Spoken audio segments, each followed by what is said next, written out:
Thank you, Pak Yayan, for presenting the first part of our topic.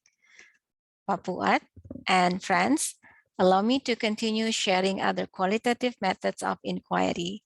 And I'd like to start with the second method of inquiry, which is interviews. I believe we are familiar with this type of method as we may have applied it in our research and other tasks. There are two main types of interviews. First is based on the frequency of sessions. Here we have single and multiple sessions.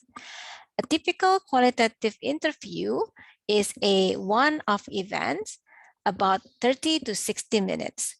However, one short interviews rarely produce full and rich descriptions of our findings. Thus, it is suggested to conduct 3 interview sessions with the same participants to gain the detailed data. And the first interview is to build rapport while providing a quick sweep of the areas to be investigated. The second interview is to gather detailed information, and then we analyze the first 2 interviews. And after that, we conduct the third interview to ask follow-up questions or confirm the information that given previously. The second type of interviews is based on the degree of structures in the process. Here we have the first is structured interviews. This contain a list of questions to be covered closely with every interviewee. These interviews are similar to a questionnaire in quantitative research. Next is unstructured interviews that allow maximum flexibility to follow the interviewee in unpredictable directions with minimal interference from the research agenda. These are sometimes referred to as an ethnographic interview. It is most suitable when study focuses on the deep meaning of particular phenomena. The last is semi-structured interviews that offer a compromise between the first 2. Researchers who use this kind of interview should prepare a set of guiding questions and prompts. This format is open-ended, and the interviewee is encouraged to elaborate on the issue raised in an exploratory manner. It is appropriate for the cases when the researcher has a good enough of the phenomenon and is able to develop broad questions about the topic in advance, but does not want to use ready-made response categories that would limit in-depth and breadth of the respondent theory. Thus, these interview guides should be made and piloted in advance. The process of the interview involves a series of carefully designed steps that includes taking samples of participants, ethical issues such as informed consent, and designing the interview guide, which will serve as the main research instruments. About questions for the interview guide, there's a variety of them employed as follows. The first is the first few questions that are important in an interview to build rapport with the interviewee. The second is content questions that involve 6 main types of questions, which are experiences, behaviors, opinions, and values, feelings, knowledge, sensory informations, background, and demographic informations.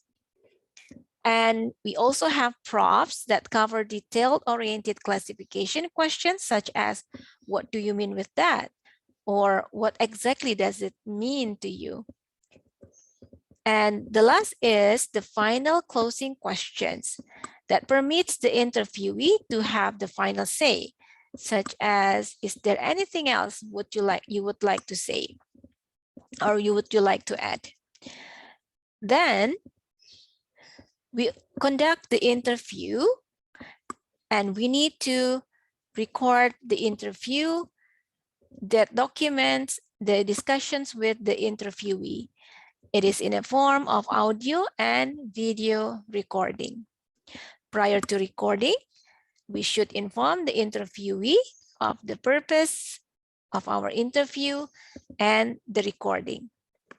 And then we start the interview, and we can start with the easy questions related to personal and factual, such as where did you graduate from, or how long have you been teaching in this school? Most important, when we conduct the interview, we need to do it naturally, and it's rich in detail. There are several techniques to keep the interview on track. The first is carry-on feedback, is to show our sympathy as a listener. So we can use back channeling signals like nods, or uh-huh, or yeah, or gestures like sympathetic smile or attentive lean. The second reinforcement is reinforcement feedback, to indicate that we are pleased with the way of the interview is going and confirm that the interviewee's effort is worthwhile. For instance, we give compliments like, that's a great strategy, or I've never thought about that. The third is negative reinforcement.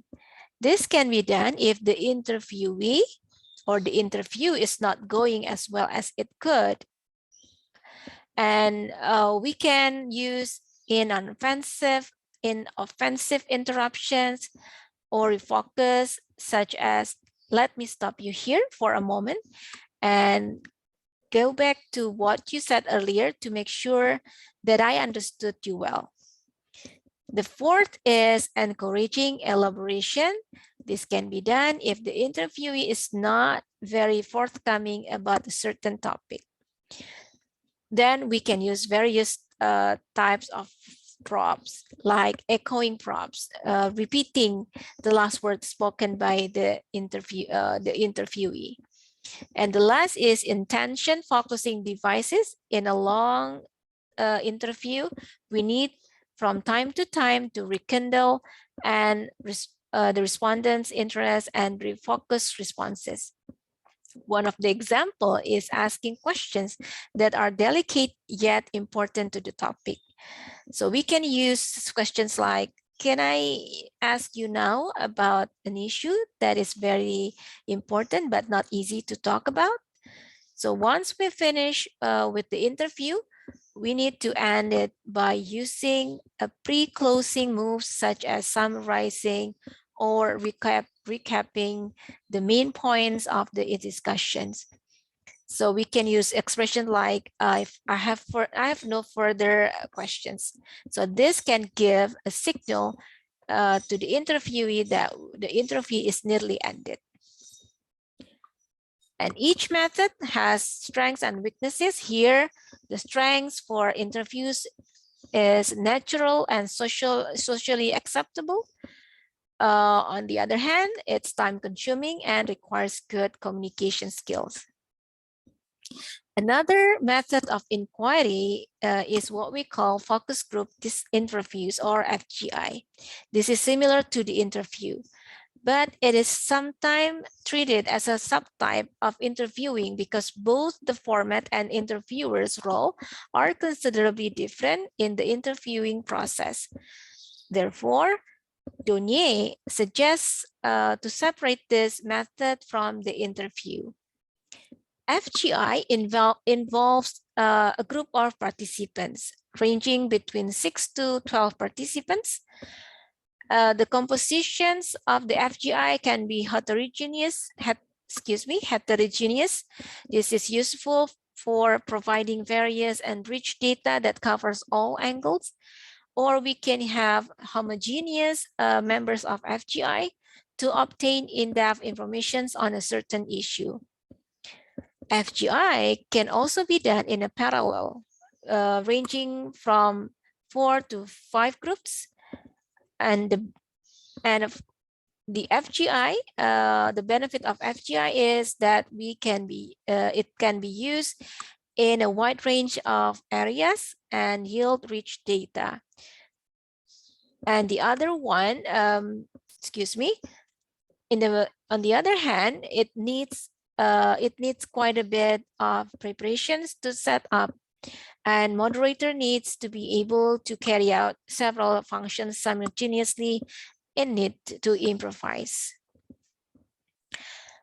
The other method is introspective methods, which have been used by psychologists since the 19th century with the aim of obtaining information about the unobservable mental process, such as feelings, thoughts, and motives.